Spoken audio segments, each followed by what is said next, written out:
Welcome to the T-Pac Arcade. Today's game is Argus for the Nintendo Famicom. In this 1986 shoot-'em-up from Jalico, you fly into battle as the starship Wool-Arg, which sounds way too much like caveman grunts to be the name of a sci-fi fighter craft, but we'll let that slide. On the surface, Argus is a typical mid-80s scrolling space shooter. You fly around the screen, blasting waves of enemies and dodging their shots until you get to the fortress boss at the end of every stage. But there are a few unique additions to the formula here. First is the scrolling itself, since the playfield wraps infinitely on the horizontal axis, rather than ostensibly locking you into a typical tunnel run scenario.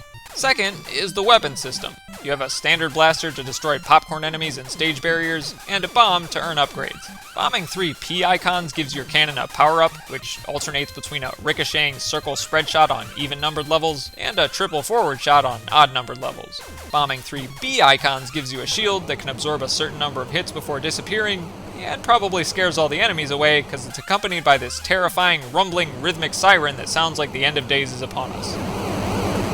And finally, bombing 3 L icons gives you extra points. Cool. Bombs are also the only way to take out the Mega Argus at the end of every stage. It just sorta floats there as random enemies swarm you, but to defeat it, you've gotta land a well-timed explosion on the central eye while it's still exposed. So that's all cool or whatever, but what makes Argus worth playing? 3 words, my friend. Unstoppable, robot, transformation. See, at the midpoint of every level, there's a blinking shadow that appears on the ground, and if you manage to line up your own shadow directly on top of it, you temporarily turn into an indestructible mech that destroys everything it touches and even magnetizes all enemies into its veritable black hole of annihilation, all while an ear-splitting trill screeches from the TV speakers. If you thought the shield siren sounded apocalyptic, the chaos of this sonic assault is orders of magnitude greater, as it should be. Unstoppable, robot, transformation.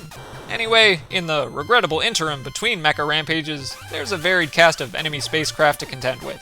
Purple rocket canisters swoop down at you, neon robo-butterflies linger in your periphery, cyan squids pretend they're avoiding you, then beeline across your path, mini versions of the Argus Fortress snake down the playfield, funky handlebar discs suss you out from the edges of the screen, only to decide you're boring and spin away, purple yolked space eggs flow in arcs in and out of the field like some kind of synchronized poultry swim team, tiny dizzy Saturns fly in big circles as they simultaneously rotate in small circles, rows of pink alien craft try to catch you between their sine wave patterns, and orb eyes of death pin you to the bottom of the screen lest you end up in their wonky flight path. These enemies are definitely the highlight of the game, at least from a graphical standpoint. The designs are each distinct and eye-catching, and I commend the pixel artists for making their bullets these big purple circles that never get obscured in the backgrounds, especially since some of these backgrounds are just blindingly vibrant, notably when you turn into an unstoppable robot and everything flashes like some kind of psychedelic rave, which sounds off-putting, but there's a beauty to the sensory overload here, auditory assault notwithstanding. But as a whole, the sound effects here definitely lean towards, shrill. Enemies squeak whenever you blast them, and there's a recurring tinny clink whenever your bullets collide with metal stage hazards.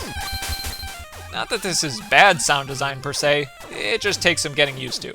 And the same can be said for this game's most novel gameplay element, the landing sequence. See, after beating the Mega Argus at the end of each stage, you have to safely land your starship on a runway by tracing your altitude down a curved landing graph. You do have a decent margin for error at the beginning, but you've got to be real steady at the end, or you're gonna crash. And there's certainly a lot of crashing in this game. Like most of its mid-80s shoot-'em-up contemporaries, Argus is punishingly difficult. You constantly find yourself boxed in between indestructible stage hazards, enemies' bullets, and of course, their own meandering flight paths. Now, I'm no stranger to cheating my way through video games, but I really had to abuse save states to finish this one. And by finish, I mean get past stage 9, since the game just loops back to a more difficult version of stage 1 after that. My favorite part of Argus shouldn't be very difficult to define. It's obviously the unstoppable robot transformation. The only regrettable part is that, since enemies are magnetically pulled to the robot, sometimes you get blown up by incoming ships immediately after reverting back from mech mode.